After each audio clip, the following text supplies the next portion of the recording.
संपूर्ण देशभरामध्ये पंतप्रधान नरेंद्र मोदींकडून सार्वजनिक कार्यक्रम टाळा, त्याचबरोबर इंधन बचतीवरून नागरिकांना आवाहन केलं जात आहे। मात्र आज पुणे दौऱ्यावरती राज्याचे मुख्यमंत्री देवेंद्र फडणवीस येत आहेत आणि या नियमालाच भाजपच्याच कार्यकर्त्यांकडून हरता फासण्यात येतो असं चित्र जे आहे ते पुणे शहरामध्ये आपल्याला पाहायला मिळते।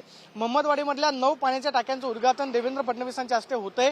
मात्र भाजप कार्यकर्त्यांनी आपण पाहतोय की मोठमोठाले बॅनर जे आहेत त्या संपूर्ण रस्त्यावरती जिथून देवेंद्र फडणवीसांचा ताफा जाणार आहे त्या रस्त्यावरती लावलेले आहेत। एकीकडे भाजपचे नेते कार्यकर्त्यांना आवाहन करतात की सार्वजनिक ठिकाणी अनावश्यक खर्च टाळा, मात्र दुसरीकडे आपण पाहतोय की मोठमोठाले बॅनर जे आहेत ते संपूर्ण रस्त्यावरती पाहायला मिळतात। यावरती मनसेकडून सुद्धा आक्षेप घेण्यात आलेला आहे की एकीकडे मोदी आवाहन करतायत तर दुसरीकडे मात्र लाखो रुपये जे आहेत ते बॅनरवरती भाजप कार्यकर्त्यांकडून उधळले जात आहेत। सध्या आपण पाहतोय की महम्मदवाडीच्या रस्त्यावरती कोंढवा परिसरामधून जिथून फडणवीसांचा ताफा जाणार आहे त्या संपूर्ण परिसरामध्ये आपल्याला शहरभर जे आहेत आपल्याला बॅनर पाहायला मिळतात। या सगळ्या परिसरामध्ये देवेंद्र फडणवीसांच्या स्वागताचे बॅनर जे आहेत ते लावण्यात आलेले आहेत।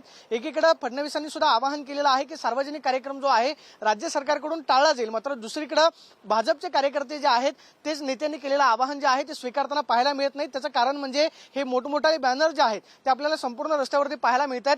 त्यामुळे इंधन बचतीवरून मोदींचं एकीकडे देशाला आवाहन जरी संबोधन होत असलं तरी सुद्धा दुसरीकडे मात्र भाजपचे कार्यकर्ते जे आहेत ते आवाहन मात्र पाळताना पाहायला मिळत आहे। आणि फडणवीसांच्या दौऱ्याच्या पार्श्वभूमीवरती आपण पाहतोय की भाजपकडूनच हे सगळे मोठमोठाले बॅनर जे आहेत स्वागतासाठी लावण्यात आलेले आपल्याला पाहायला मिळतात।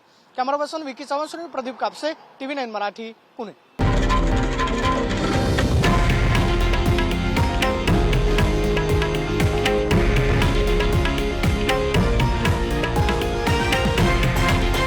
हे आहे देशातील नंबर 1 न्यूज नेटवर्क आणि आपण पाहत आहात TV9 मराठी, एकमेव।